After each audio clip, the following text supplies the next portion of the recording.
What's going on YouTube? Welcome back to the Thomas Gallery, and today I want to talk about photography. Now, I'm not a photographer, nor do I claim to be. I'm just a video about expressing my love for photography, the craft of photography. Now, when I thought about photography and what it entails, I was always fascinated with what people can capture in a moment in a still frame, what people can see and they make a device, and with that device they can capture emotion. See, the thing with photography and a painter or a sketch artist, when a painter paints an object that's moving,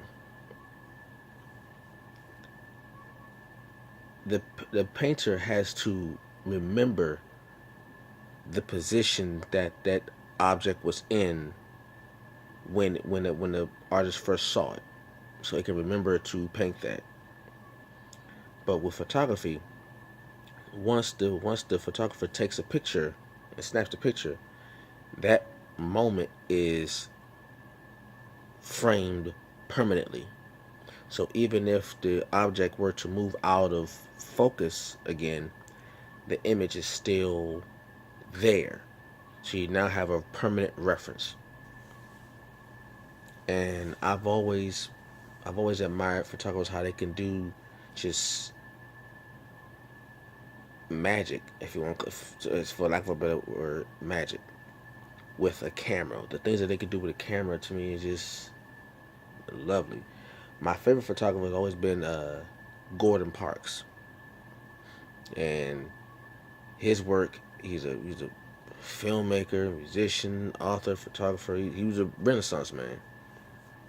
You can see a lot of his works at the Smithsonian Museum of American History in Washington D.C. A lot of his work is there, and his work really,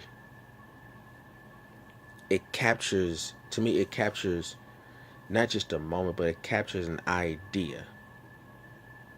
It captures an idea. It captures the way people thought. It wasn't just, okay, I take a picture of this thing or this person and that's it. He would capture things that represented an era in time. So I've always been inspired by Gordon Parks. When I think about taking a picture of something as a reference for a painting, I always think about, how would he do it? What would he do? How would he see it? How would he position himself? You know, what camera would he use? Where would he stand? The lighting and all that stuff. I know when you're a photographer, you have to take that into consideration. The lighting, where you are, the time of day, seasons.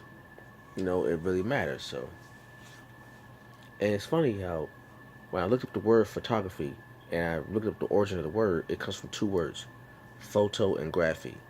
Both are Greek words. Photo meaning light, like photosynthesis. Photo meaning light, and graphy meaning write.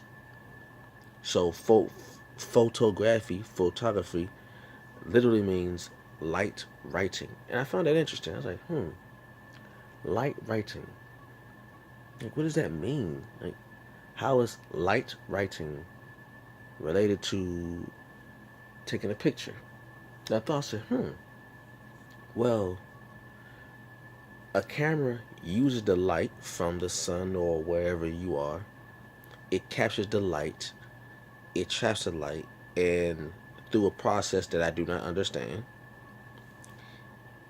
whatever image the lens saw, it somehow captured that image by using the light.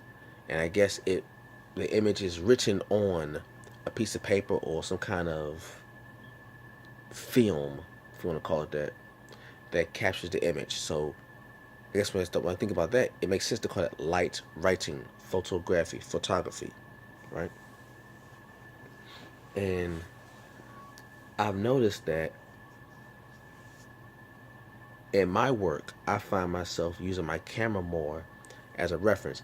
Many years ago, I used to just off the top of my head and just freestyle it a lot, and I still do at times. But I've noticed that I get better results and I get more accurate results when I use a camera to have a point of reference I can always go back to. I can always go back to it. If I mess up on something, I can always go back to it, look at it, correct where I messed up, and then keep going. I can get my most accurate works when I use a camera.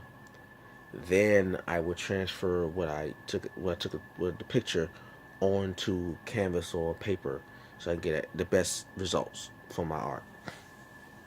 But I've always been a fan of black and white photography. I don't know. It's just it to me. It has a like a historical, like an old timey look. Even if it's a modern image. Although, as I get older, I do find myself becoming more and more of a fan of just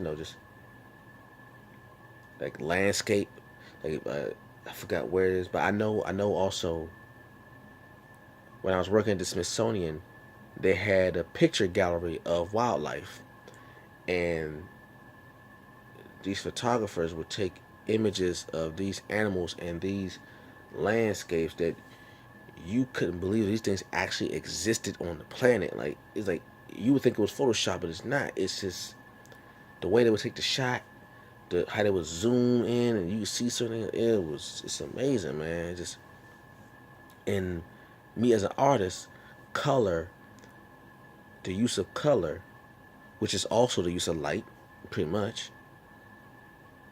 But color is very key to me as an artist. So as I got older, I realized that the color photography it means more to me. It means just as much, if not more, to me than the black and white photography.